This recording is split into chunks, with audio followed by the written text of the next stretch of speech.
الحمد لله الحمد لله نحمده ونستعينه ونستغفره ونؤمن به ما شاء الله ما شاء الله ونؤمن به ونتوكل عليه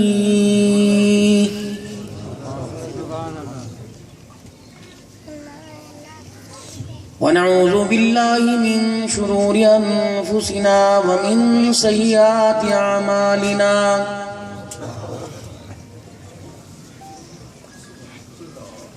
من يهده الله فلا مضل له ومن يضلله فلا هادي له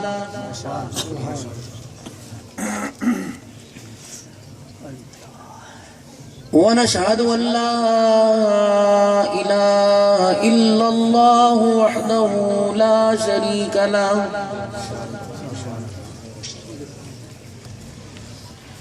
ولا نظير له ولا وزير له ولا مشير له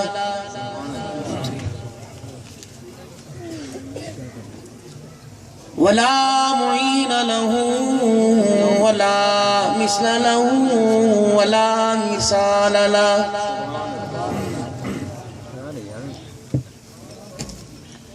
ونشهد أن سيدنا وسندنا ونبينا وشفينا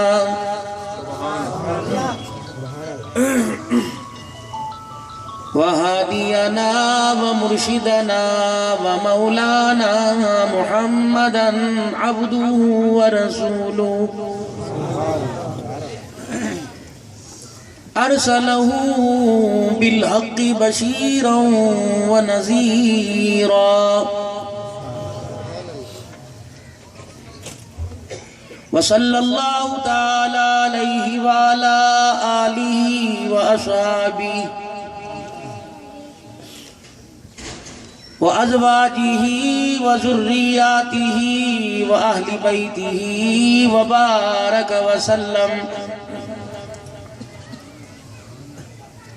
وسلم تسليما كثيرا كثيرا أما بعد فأعوذ بالله من الشيطان الرجيم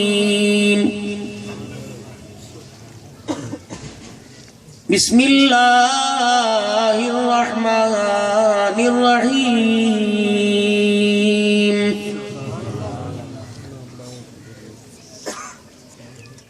يا أيها النبي قل لأزواجك وبناتك ونساء المؤمنين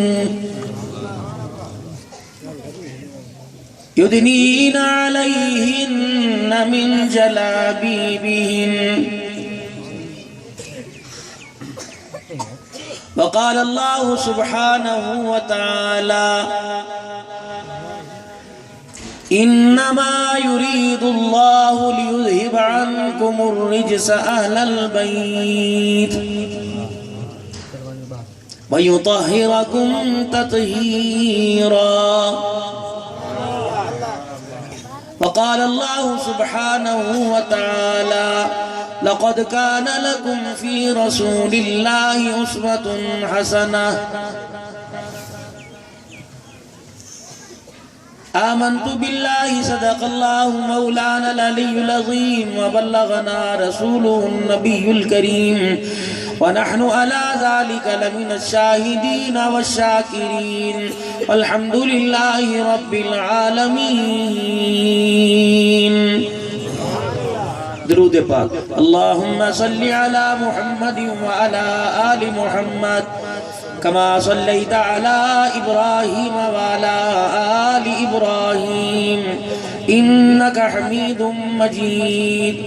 اللهم بارك على محمد وعلى آل محمد كما باركت على إبراهيم وعلى آل إبراهيم إنك حميد مجيد. زندگی حقیقت میں بس اسی نے پائی ہے، مصطفیٰ کے قدموں میں موت جس کو آئی ہے۔ مجھ کو میرے حضرت جی نے بات یہ بتلائی ہے، جو نبی کا ہو جائے اس کی کل خدائی ہے۔ نہایت ہی قابل صد احترام میرے بزرگوں، عزیزوں، دوستوں، الحمدللہ وعدے کے مطابق اللہ نے کرم فرمایا اور پورا نبھانے کی حضرت اقدس برادر کبیر، نہایت مشفق ساتھی، ہر معاملے میں ہر طریقے سے لحاظ رکھنے والے استاد العلماء حضرت مولانا محمد نسیم صاحب،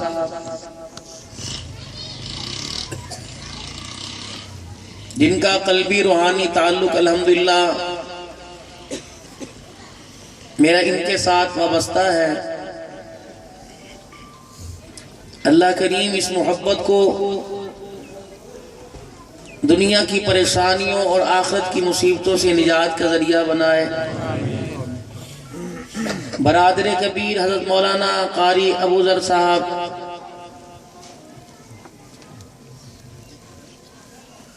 امام و خطیب جامع مسجد حاضہ، محترم و مکرم جام محمد سعید صاحب اور جام محمد حسان صاحب، تمام علاقے کے غیور مسلمانوں، جامع مسجد حاضہ کی انتظامیہ، آج کا پروگرام سنبھالنے والے معززین، میزبانوں، قدم بقدم اللہ جل شانہ آپ کو اپنی شایان شان جزائے خیر عطا فرمائے۔ کوئی نئی بات نہیں، بات وہی آپ حضرات سے میں نے کرنی ہے جو مجھ سے پہلے میرے بھائی کر رہے تھے، اور انہوں نے کل کے جلسے کا اعلان کیا، وہاں بھی یہی بات ہوگی جو اس وقت میں آپ حضرات سے کر رہا ہوں۔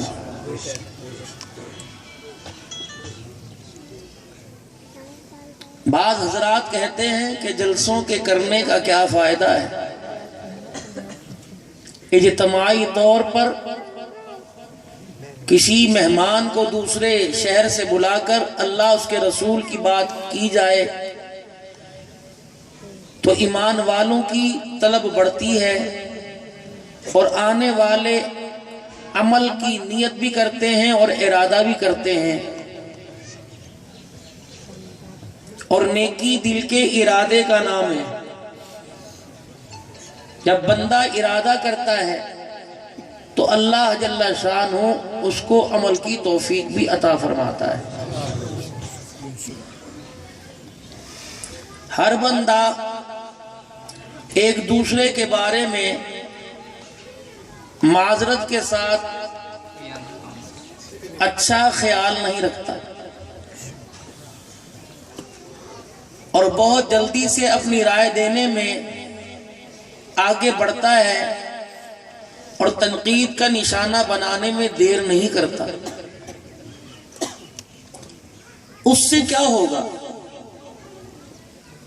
لوگ مسکرائیں گے اور لوگ کہیں گے اچھا یہ تھا، ہمیں تو پتہ نہیں تھا، اس کے علاوہ تو کچھ نہیں کریں گے۔ کیا کرتے ہیں بھائی؟ نہ کوئی بم مارے گا، نہ کوئی گولی مارے گا، نہ کوئی اسے مکان سے دھکے دے کے نکالے گا، نہ شہر سے علیحدہ کرے گا۔ ایک ہوتا ہے نیکی کا کرنا، ایک ہوتا ہے نیکی کر کے اپنے ساتھ لے کے جانا۔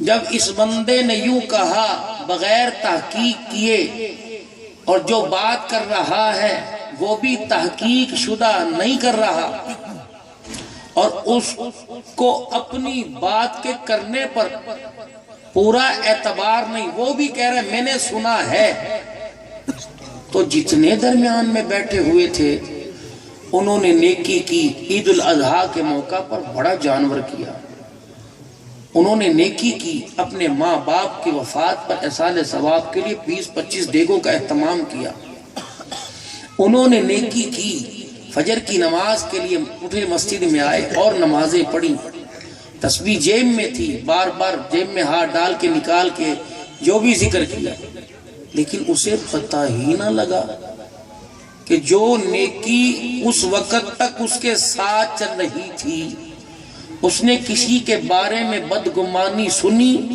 اور اس پر بھروسہ کیا، تو پھر وہاں سے اٹھا، اکیلا گیا، نیکیوں نے اس کا ساتھ چھوڑ دیا۔ اتنی سی بات ہے۔ نیکی کرنا عقل مندی نہیں ہے، نیکی کو سنبھال کر ساتھ لے کے جانا عقل مندی۔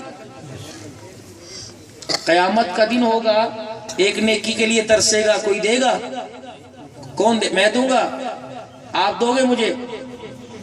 جنہوں نے میرے گلے میں پھولوں کی مالا پہنائی، یہ دیں گے مجھے؟ کوئی نیکی نہیں دے گا۔ نیکی کی، نیکی نے ساتھ کب چھوڑا؟ مولوی صاحب نے کہا کہ یار دکان پر ہر وقت بیٹھا رہتا ہے، نماز بھی پڑھ لیا کر۔ کہ مولوی صاحب اگر میں نمازوں میں لگ گیا تو میرے بچوں کو کون سنبھالے گا؟ سنبھالنے والا کون ہے؟ جب یہ غلط عقیدہ دل کے اندر، دماغ کے اندر گردش کرنے لگا تو نیکی ساتھ چھوڑ کے چلی گئی۔ صبح سے دکان پر بیٹھا تھا اور ہر آنے والے کو 5-10 روپے دے رہا تھا، صبح سے آنے والوں کو دے رہا تھا، اور اللہ بہت خوش ہو رہے تھے اور نیکیاں فرشتے دھڑا دھڑ لکھ رہے تھے۔ گاہک آ گیا اور گاہک نے آ کے سودا لینا شروع کیا، ادھر سے فقیر آ گیا اور کہا دے اللہ کے نام پر۔ ادھر سودا لینے والا اس کی ذات کا فائدہ، ادھر تیری ذات کا فائدہ۔ تو نے کہا معاف کر، انہوں نے کہا حاجی دے دے، کوئی فرق نہیں پاؤندا، 10 روپے۔ انہوں نے کہا اوے بھائی مانا دوڑ دا کوئی نہیں، تیرے پیو دا مال ہے، دوڑے تو تیرے لئے کماندا پیا۔ اس نے یہ کہا تو صبح سے لے کر جتنے نوٹ اٹھتے دیے تھے سارے ہی ضائع کرتے۔ استاد الحدیث بیٹھے ہیں، انشاءاللہ میں بار کوئی بناوٹی بات آپ سے نہیں کروں گا۔ بدگمانی، اللہ اکبر، کسی کے بارے میں بغیر تحقیق کیے بھی بات کرنا بھی میرے نبی نے منع فرمایا۔ تحقیق شدہ بات اور تصدیق ہو گئی، اس میں یہ عیب ہے، اللہ کے نبی نے فرمایا میں وہ امت بنا کے گیا ہوں جو پردے اچھالتی نہیں، پردے ڈالتی ہے۔ محترم و مکرم میرے دوستو، ہر سال عمرہ حج کمی کوئی نہیں، عشر پورا، خانپور کے جتنے دینی مدارس مضافات میں جتنے ہیں سب کو بوری گندم کی جاتی ہے، لیکن مرتے وقت انسان خالی ہاتھ جا رہا ہے تو کیا فائدہ ایسی نیکی کرنے کا؟ یا تو نیکی کیجئے، نہ یہ کریں تو اس کو سنبھالیے۔ نیکی کی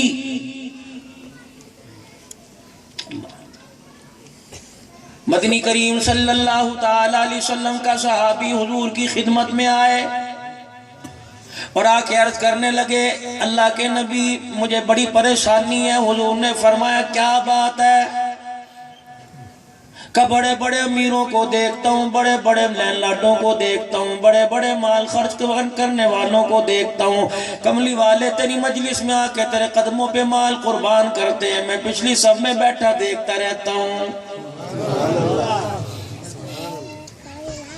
یہ ان لوگوں کے لیے عرض کر رہا ہوں اگر مدرسے کے لیے کہا جائے 200 روپے دے دو 500 روپے دو کہیں تو بڑھ کے 5-5 ہزار لکھوائیں گے اور کئی لوگ میرے عزیزوں سر جھکا کے بیٹھ جائیں گے.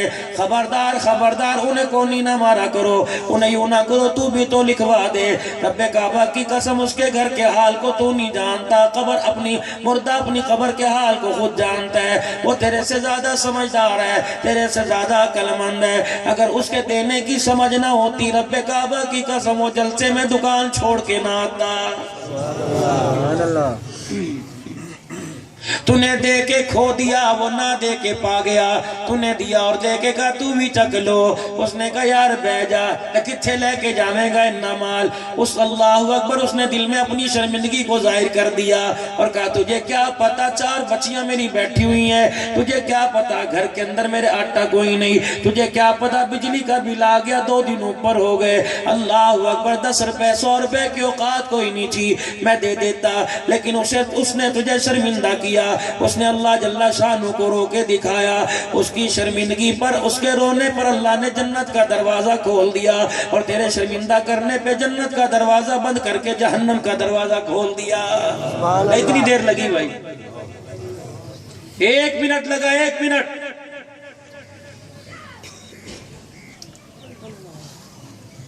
پچھلی سب میں بیٹھا میں دیکھتا رہتا ہوں کملی والے میرے پاس گنجائش کوئی نہیں. رحمت دو عالم صلی اللہ تعالی علیہ وسلم نے ارشاد فرما دیا, آپ نے فرمایا تیرے لیے اپنے کھانے کو تو گھر میں کچھ ہوتا ہے.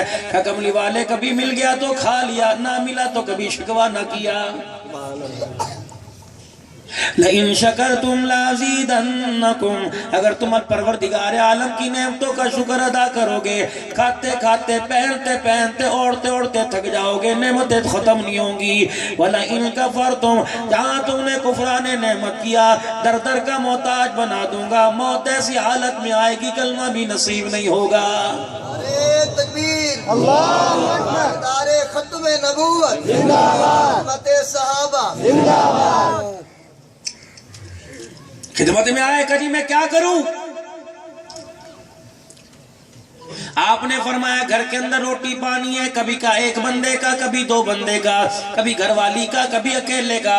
حضور نے فرمایا تیرے گھر میں کچھ چیز ہے. یا رسول اللہ 1 روٹی تو گھر میں چھوڑ کے آیا تھا, کیا بنا ہوگا. کملی والے بیوی بڑی فرما بردار ہے, میرے بغیر وہ کھانا نہیں کھاتی, انتظار کر رہی ہوگی اور میرے آگے چنگے روٹی کا لے کے بیٹھ جائے گی. جب تک میرا پیٹ نہیں بھرے گا لقمہ نہیں توڑے گی. رحمت والے نبی نے فرمایا ان لوگوں کے برابر پہنچنا چاہتا ہے جنہوں نے اللہ کے راستے کے اندر اونٹ سامان سے بھرے ہوئے اونٹ دے دیے, جنہوں نے خچر گھوڑے دے دیے. یہ کملی والے فرمایا جلدی سے گھر چلا جا, روٹی کا لقمہ توڑ کے اپنی بیوی کے منہ میں ڈال دے, تجھے ان جیسے صدقہ کرنے کا ثواب مل جائے گا. لیکن یہ کرے کون بھائی؟ جسے میں نے پیر کی جتی کہہ دیا, جسے بچے پیدا کرنے والی مشین کہہ دیا, جسے منہ پر میں نے تماچے مارنا شروع کر دیے. او لوگو, حوا کی بیٹی کو اتنا ذلیل کرو جتنا فرشتوں کے ہاتھوں قبر میں ذلیل ہو سکو. خدا کی قسم اتنے تماچے مارو, اس کو اتنی اس کے آنسو نکلواؤ جتنے اپنے آنسو نکلوا سکو. اگر نہ مرنے کی دیر ہے, دودھ کا دودھ پانی کا پانی ہو جائے گا. پروردگار عالم میدان معاشر میں کھڑا کرے گا, حاجی صاحب میرے پاس آ جا, روزے دار میرے پاس آ جا, چلے 4 مہینے لگانے والے میرے پاس آ جا, جہاد کے اندر تلوار چلانے والے, کافروں کو مارنے والے میرے پاس آ جا. خبردار آج تیرے سے نماز کا نہیں پوچھوں گا, خبردار آج تیرے سے روزے کا نہیں پوچھوں گا, بیت اللہ مسجد نبوی میں اعتکاف کا نہیں پوچھوں گا. احرام کی حالت میں مزدلفہ میں رو رو کر دعائیں کرنا, عرفات کے میدان میں رونا, مینا کے میدان میں اپنے حلال پیسوں سے حلال جانور کی قربانی کرنا, آج میں تیرے سے نہیں پہنچوں گا. اللہ اکبر, رمضان المبارک کے مہینے میں 200 آدمیوں کی افطاری کروانا نہیں پوچھوں گا, بھوکے کو کھانا کھلانا, ننگے کو کپڑا پہنانا, بے مکان کو مکان دینا, بے سہارا کو سہارا دینا, آج میں تیرے سے یہ نہیں پوچھوں گا, بلکہ آج مجھے جواب دے جس کو میں نے گھر کے اندر تجھے اپنا نور بنا کر، میں اپنی رحمتوں کی چادر اڑا کر، جسے میں نے اپنے تیرے گھر کے اندر اپنی بندی کو تیری دلہن بنا کے بھیجا تھا، بتا کتنی راتیں اسے رلا کے آیا، کتنی راتیں اسے ہنسا کے آیا، کتنی کڑوی باتیں کی، کتنے منہ پہ تماچے مار کے آیا۔ اے ظالم تجھے شرم ہی نہ آئی؟ وہ اپنی باپ کی سفید داڑھی کا حیا کرتی رہی، تو اسے کتی کنجری کہتا رہا، تو اسے پیر پہ، تو اسے بچے پیدا کرنے والی مشین کہتا رہا، تو اسے پیر کی جتی کہتا رہا۔ مجھے میری کبریائی کی قسم ہے، جب تیرے تانے سن کے، تیرے سے سوٹے ڈنڈے کھا کے بستر میں جا کے رویا کرتی تھی، میرا عرش ہل جایا کرتا تھا۔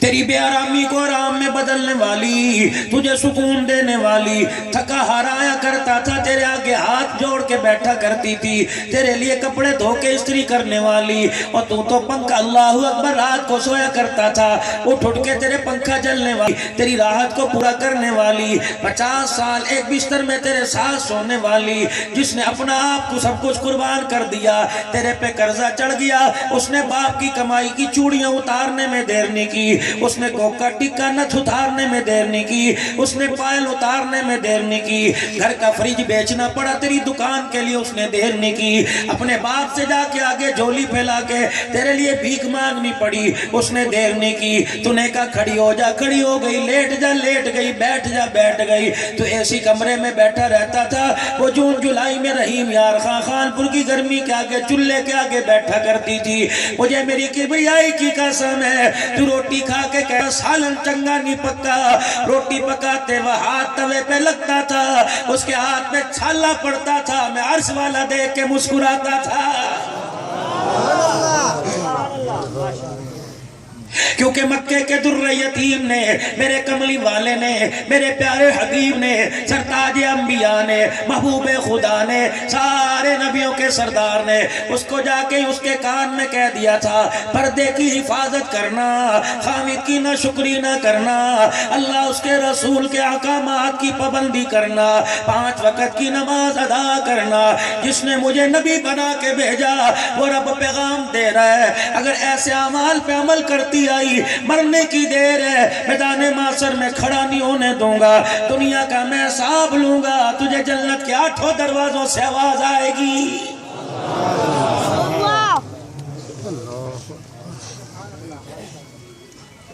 لیکن میرے عزیزوں، دوستوں، بزرگوں، مولانا نسیم صاحب پاس ایک آدمی آیا، پیر حبیب الرحمان درخواستی بڑوں کی نشانی کے پاس ایک آدمی آیا، آ کے کہے گا چچا جی بچے میرا کہاں نہیں مانتے، کوئی تعویذ دے دو، کوئی صلوات پڑھ دو، چینی پر دم کر دو، تیل پہ دم کر دو۔ اوے بے وقوفا، اب تو آ کے اللہ والوں کے قدموں میں بیٹھ گیا، اب تو آ کے ہائی بائی کر رہا ہے، اب تو آ کے دوسروں کی منتیں کر رہا ہے، قصور تو تیرا تھا، اولاد تیری نافرمان ہو گئی، اولاد تیرے آپے سے نکل گئی، تیرا کہاں نہیں مانتی، تیری عزت نہیں کرتی، قصور تو تیرا اس کا تھا، تو قصور تو تیرا تھا، اولاد کو سنبھالنے والی کو تو نے گھر میں ٹکنے نہ دیا، کبھی جانور کے پٹھے منگوائے، کبھی جانور کا گوبر اٹھوایا، کبھی جانوروں کا ڈیرا بھانا صاف کروایا، اگر اس کے پاس وقت بچ گیا 200 روپے دے کے سبزی والے کے پاس بھیج دیا، تیری پگڑی اس وقت کیوں نہ اتری جب وہ سبزی والے کے پاس کھڑی ہو کر آدھا کلو آلو کے اندر اپنا سارا جسم کی نمائش کرا رہی تھی،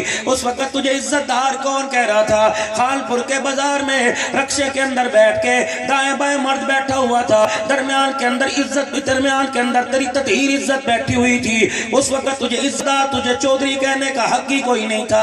اوے بے غیرتا، اوے بے شرما، ناراض نہ ہونا میرے عزیزو، میں ٹکڑے کس کو جا کے سناؤں، رب کعبہ کی قسم، آج کہتے ہو مولوی صاحب بھی کہے گا، مولانا نسیم صاحب بھی کہے گا، عبدالحنان صدیقی بھی کہے گا، پیر عبداللہ درخواستی رحمت اللہ علیہ بھی کہتا چلا گیا، عورت کو پردے کے اندر بٹھاؤ، برقع اوڑاؤ، اللہ اکبر، وہ برقع کیسے پردہ کرائے گا جو برقع خود بازار سے 4000 روپے کا لے کے آئے، اس برقعے کے اوپر ایسے نقش و نگار ڈالے گئے، ایسا موتیوں کا کام کیا گیا کہ ہر دیکھنے والے کی نظر اٹھ رہی ہے۔ ایمانداری سے بتاؤ برقع غیور مسلمانوں، جو برقع خود ہی بے حیا ہو گیا وہ پردے کیسے کرائے گا؟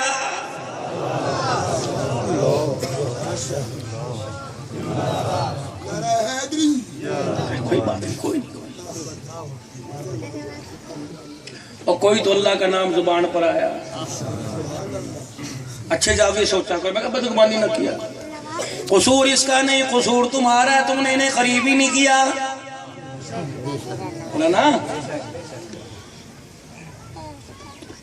تو نے کبھی سے قرآن کے لیے قریب نہ کیا، تو نے اس سے پوچھا تیرے گھر آج کیا پکا ہے، روٹی نہیں تے چار ہی گھروں لے آ، تو نے کبھی اس سے پوچھا تو نے نماز پڑھی، تو نے پوچھا میرے محلے میں رہتا ہے، ابو ذر نے پوچھا ہوگا، الحنان نے پوچھا ہوگا، علماء اکرام نے پڑوسیوں کا دروازہ بجایا ہوگا، آج میں تیرے سے کلمہ سننے آیا، اللہ اکبر مجھے کلمہ سنا دے، میں تیرے سے غسل کے فرض سننے آیا، مجھے غسل کے فرض سنا دے، آج اس نے جو کر دیا، جو اس کے اندر ڈالا تھا اس نے وہ سنا دیا، تمہیں ہنسنے کی ضرورت نہیں بلکہ رونے کا مقام ہے، رب کعبہ کی قسم ہے، اگر 4 یاروں کے اندر نمبر 1 نمبر 2 نمبر 4 کر کے گیا، علم نہ ہونے کی وجہ سے قیامت کے دن ان کو پکڑا جائے گا، جن حضرات کو اس چیز کا علم تھا، تمہارے دروازے کے اوپر اللہ اکبر میرا بندہ رہا کرتا تھا، میرا بندہ رہا کرتا تھا، علم کی کمی تھی، اور میرا بندہ تیرے سے علم سیکھنے کے لیے حافظ آباد سے آگئے، گجرانوالے سے آگئے، کراچی سے آگئے، آئری میری بدنصیبی پڑوسی بغیر کلمے کے دنیا سے چلا گیا ہے۔ خان پور کے غیور مسلمانوں، کوٹ ثوابہ کے غیور مسلمانوں، میں آپ سے عرض کروں گا 15 گھنٹے دکان کو دیتے ہو، 10 گھنٹے دکان کو دیتے ہو، خدا را مولانا بزرگ کے آگے ابھی میرے کان میں کہہ رہے تھے مولانا 5-6 سال سے مدرسہ آباد ہے، اللہ کا شکر ہے 25-30 بچے قرآن کے حافظ بن گئے، مبارک ہو، 25-30 بچیاں قرآن کی حافظہ بن گئی، مبارک ہو، اللہ اس بیڑے کو آباد رکھے، اس گلشن کو ایسا مسکراتا رکھے، تیرا میرا مال اللہ قبول فرما لے۔ او لوگوں، صرف قرآن کو سیکھنا سمجھنا بچوں کا حق نہیں، مردوں کا حق ہے۔ اللہ اکبر، صدیق اکبر نے بچپن میں قرآن نہ پڑھا، حضرت عمر نے بچپن میں قرآن نہ پڑھا، عثمان غنی نے بچپن میں قرآن نہ پڑھا، او لوگوں خدیجہ الکبریٰ نے بچپن میں قرآن نہ پڑھا، اعلان نبوت ہوا، قولوا لا الہ الا اللہ، پھر اگلا اعلان ہوا، اقرأ بسم ربک الذی خلق خلق الانسان من علق اقرأ وربک الاکرم الذی علم بالقلم۔ اللہ اکبر، جب اس علم کو علم جان کر لوگوں نے اس علم کو اپنے سینے میں محفوظ کرنا شروع کیا، اللہ اکبر، کوئی صدیق اکبر بن گیا، کوئی یار غار بن گیا، کوئی اللہ اکبر زمین پر ایسی ہستی بنا جو بولے زمین پر اس کے بولنے پہ خدا عرشوں پہ بول پڑے، کوئی ذوالنورین بن گیا، کوئی حیدر کرار بن گیا، کوئی کاتب وحی بن گیا، کوئی زہد و تقوی کا پہاڑ بن گیا، کوئی تارک دنیا بن گیا، میرے عزیزوں کوئی سیف من سیوف اللہ بن گیا، کوئی سید الشہداء بن گیا، میرے عزیزوں جو آئے تھے اللہ اکبر ان کے ساتھ کوئی ہاتھ میں لانے والا نہ تھا، ان کے ساتھ کوئی معاملات کرنے والا نہ تھا، صبغت اللہ، جب میرے نبی کے قدموں میں آ کے بیٹھے اللہ کے رنگ میں، توحید کے رنگ میں رنگ دیا، اللہ اکبر، سنتوں کے سنت کے رنگ میں رنگ دیا۔ پھر یہ لوگ جن کے ساتھ ہاتھ ملانا، جن کے ساتھ کوئی پڑوسی بننا گوارا نہ کرتا تھا، 1400 سال کے بعد ان لوگوں کے تذکرے سن کے اللہ اکبر کہنے والا یہ کہنے پہ مجبور ہو گیا، خود نہ تھے جو راہ پر اوروں کے ہاتھی بن گئے، کیا نظر تھی جس نے مردوں کو مسیحا کر دیا۔ نعرہ تکبیر، تاجدار ختم نبوت، حضرت صحابہ، حضرت اہل بیت، کربلا کا شاہ حسین۔ ایک ہے نیکی کرنا، نیکی ساتھ لے کے جانا، عقل مند آدمی وہ نہیں میرے عزیزوں جو نیکی کرتا ہے، عقل مند وہ ہے جو نیکی کو ساتھ لے کے جاتا ہے۔ خانپور کے غیور مسلمانوں، مضافات میں رہنے والوں، بڑے پیارے لوگ ہو، بڑے پیارے لوگ ہو، اللہ تمہارے پیار میں اور برکت عطا فرما دے۔ تمہارا پیسہ قرآن پہ لگتا ہے، تمہارا پیسہ دینی مجالس پہ لگتا ہے، تمہارا پیسہ اصلاحی پروگرام پہ لگتا ہے، یقین جانو اللہ جل شانو اس پیسے کو جوئے میں لگوا سکتے تھے، اللہ جل شانو شراب کی بوتلوں میں لگوا سکتے تھے۔ واہ مالک، تو نے کرم فرمایا، تو نے احسان فرمایا، دینی کام کے کے لیے ہمیں قبول فرمایا، ہمارے مال کو قبول فرمایا۔ میرے عزیزو ایسے ہی کار خیر میں اپنے ہاتھ کو لگائے رکھنا، بلکہ میں تو یہ کہتا ہوں جمعۃ المبارک کا دن ہو، کوئی 20 روپے مسجد کے گلے میں ڈالے گا، کوئی 10 روپے مسجد کے گلے میں ڈالے گا، جام صحیح صاحب کوئی 100 روپے مسجد کے گلے میں ڈالے گا، جام حسان صاحب کوئی 500 کا نوٹ ڈالے گا۔ او لوگو جب بھی اپنے گھر سے جمعے کی تیاری کر کے آیا کرو، جو تم نے پیسے مسجد کے گلے میں صندوقڑی میں ڈالنے ہو، جو تم نے جھولی میں ڈالنے ہو، اپنی بیوی کا ہاتھ لگوا کے لایا کرو، اپنی بچی کا ہاتھ لگوا کے لایا کرو، اپنے گھر کے ملازم کا ہاتھ لگوا کے لایا کرو، اپنے اماں ابا دادا دادی کا ہاتھ لگوا کے لایا کرو، نانے نانی کا ہاتھ لگوا کے لایا کرو۔ اس بات کو مذاق نہ سمجھنا۔ اب میں کہوں گا مولانا نسیم صاحب تائید کرنا، آپ نے پڑھا ہوگا امام الانبیاء محبوب کبریا جناب محمد عربی صلی اللہ تعالی علیہ وسلم نے ارشاد فرما دیا، فرمایا جو ہاتھ اللہ کے راستے میں خرچ ہو گیا، جس ہاتھ سے اللہ کے راستے میں خرچ ہو گیا، میں محمد ضمانت دے رہا ہوں ان ہاتھوں پہ جہنم کی آگ حرام ہو گئی ہے۔ اللہ ایسے ہی ہے جی، ہائے۔ اور کوشش کیا کرو حلال کی کمائی اپنے ہاتھوں سے محنت کیا کرو۔ مدینے کا سب سے بڑا تاجر ہے اللہ عبد الرحمن بن عوف رضی اللہ تعالیٰ عنہ ہے۔ جب دنیا سے رخصت ہوا جو سونا چھوڑ کے گیا تھا، آج کے دور میں پتہ نہیں کتنے ارب روپے اس کی مالیت تھی، بڑا ساز و سامان چھوڑ کے گئے، بڑا مال چھوڑ کے گئے۔ جب رخصت ہوئے اللہ اکبر دنیا سے جاتے ہوئے کسی نے پوچھا عبد الرحمن بن عوف رضی اللہ تعالیٰ عنہ تجھے کسی آدمی پہ رشک آیا؟ بھائی مال والا تو مال والے پہ رشک کرے گا، جس کے پاس 10 مربع ہو وہ 10 مربع والا 20 مربع والوں پہ رشک کرے گا، جس کے پاس 30 مربع ہو وہ 50 مربع والے پہ رشک کرے گا۔ واہ عبد الرحمن تیری ذہانت کے کیا کہنے، تو نے بڑے بڑے عقل مند کو عقل سے پیدل کر دیا، ایسی بڑی بات کہہ کے چلا گیا کہ تیرے پیروں کے نیچے جو مٹی کے ذرات آئے انہیں چومنے کو دل کر رہا ہے۔ اللہ اکبر۔ عبد الرحمن بن عوف سے پوچھا کبھی کسی آدمی کے اوپر آپ کو رشک آیا؟ کہنے لگے ایک مرتبہ زندگی میں آیا تھا۔ سب کے کان کھڑے ہو گئے۔ امیر آدمی کس کا ذکر کرے گا؟ اپنے سے نچلے والے کا یا اوپر والے کا ذکر کرے گا؟ عبد الرحمن بن عوف کہنے لگے رحمت دو عالم صلی اللہ تعالیٰ علیہ وآلہ وسلم کی مجلس میں بیٹھا تھا، اتنے میں حضرت سعد انصاری غریب بڑا صحابی حضور کی مجلس میں آ گیا، کپڑوں کی خستہ حالی دیکھ کر، پاؤں پہ مٹی جمی دیکھ کر، بالوں میں گرد و غبار دیکھ کر، ہاتھوں پر محنت مزدوری کے نشانات دیکھ کر رحمت دو عالم علیہ السلام کے قریب آیا اور آ کے اللہ کے نبی کو سلام کیا۔ رحمت والے نبی صلی اللہ تعالیٰ علیہ وسلم نے اپنے ہاتھ آگے بڑھا دیے، انہوں نے اپنا ہاتھ حضور کے ہاتھ میں کر دیا، رحمت والے نبی سے ہاتھ ملایا، وہ ہاتھ پیچھے کر رہے ہیں، حضور نے ان کا ہاتھ پکڑ لیا، پھر رحمت والے نبی نے ان کے بازو کو کلائی کو اپنے ہاتھ سے پکڑ لیا، دوسرا ہاتھ اس کی ہتھیلی کے نیچے رکھا، پھر ہتھیلی کے اوپر نیچے سے ہاتھ اٹھایا، اس کے ہاتھوں پہ پھیلنا شروع فرما دیا، انگلیوں کے پوروں کو فرمایا یہ سخت کیسے ہو گئے، یہ چھالا کیوں پڑ گیا، یہ تیرا ہاتھ، یہ تیری کھلڑی کھال کیوں پھٹ گئی؟ حضور کی طرف دیکھ کے رس کرنے لگے یا رسول اللہ خدا کا شکوہ تو نہیں آئے گا کہ اللہ کے نبی نے فرمایا نہیں، فرمایا کملی والے مدینے کا غریب بڑا صحابی ہوں، کملی والے محنت مزدوری کرتا ہوں، اپنے بچوں کے لیے حلال لے کے جاتا ہوں، حرام نہیں لے کے جاتا۔ صحابہ کی آنکھیں یوں کر کے کھلی، رحمت دو عالم صلی اللہ تعالیٰ علیہ وسلم کی طرف دیکھنے لگ گئے۔ رحمت والے نبی صلی اللہ تعالیٰ علیہ وسلم نے پھر ہاتھ ہتھیلی کے نیچے رکھ دیا اور نیچے والے ہاتھ سے اس کا ہاتھ اوپر کیا اور اپنے ہونٹوں کو اس کی ہاتھ کی ہتھیلی پہ پھیرنا شروع کر دیا، جگہ جگہ چوم رہے تھے۔ عبد الرحمن بن عوف کہنے لگے، نبوت والی زبان سے لفظ نکلا، الکاسب حبیب اللہ، جو ہاتھ سے محنت مزدوری کرے گا، حلال کمانے والا اللہ کا دوست ہے۔ کہ میری چیخ نکل گئی، میرا دامن پکڑ کے لوگوں نے کہا اور تو کیوں رویا؟ کہ اس کے مقدروں پہ رشک آ رہا ہے، میں آج عبد الرحمن بن عوف نہ ہوتا، سعد غریب بڑا صحابی ہوتا۔ لیکن امت کے نوجوانوں، امیروں غریبوں میں بیٹھ کے کھانے کی عادت پڑ گئی، ناراض